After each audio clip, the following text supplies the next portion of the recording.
السلام عليكم ورحمة الله وبركاته. أهلا بيكم في الحلقة 13 من بودكاست فذاكر. النهاردة هنتكلم عن رحمة ربنا التي وسعت كل شيء، عن الفرصة اللي ربنا بيديها لنا كل يوم عشان نبدأ من جديد. موضوع حلقتنا النهاردة عن التوبة. وقبل ما نبدأ، لو استفدت ما تنساش اللايك والشير عشان البودكاست يوصل لغيرك، فالدال على الخير كفاعله. وصلوا على النبي. كلنا بشر بنغلط وبنقع وبنتوه، ولكن الجميل ان ربنا بيحب التوابين وبيفرح برجوعنا ليه، رغم انه مش محتاج لنا، لكن احنا اللي محتاجين رحمته لينا وعفو عننا. التوبة مش بس للي وقع في الكبائر. في ناس فاكرة ان التوبة بس للي عمل ذنوب كبيرة، لكن الحقيقة ان كلنا محتاجين نتوب، حتى من الذنوب الصغيرة، وحتى كمان من الغفلة، وايه كمان حتى من التأخير في الطاعات.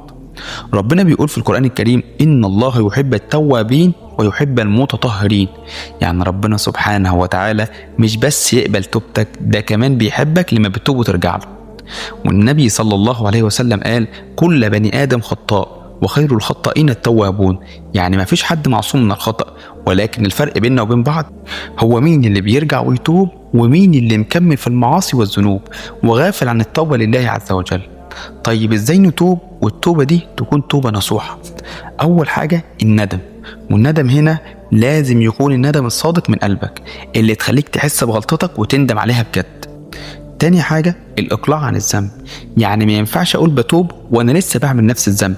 خلي عندك قوة إرادة واستعين بالله وابعد عن الذنب ده، وفكر في آخرتك عشان ما تقابلش ربنا بالذنب ده من غير توبة. تالت حاجة العزم على عدم العودة لارتكاب الذنب، حتى لو ضعفت ورجعت. اهم حاجة ان نيتك تكون صادقة انك مش عايز ترجع تاني للذنب ده. رابع حاجة رد الحقوق لاصحابها، لو الذنب متعلق بحقوق الناس لازم ترجع الحق لاصحابه او تستسمحهم قبل فوات الاوان.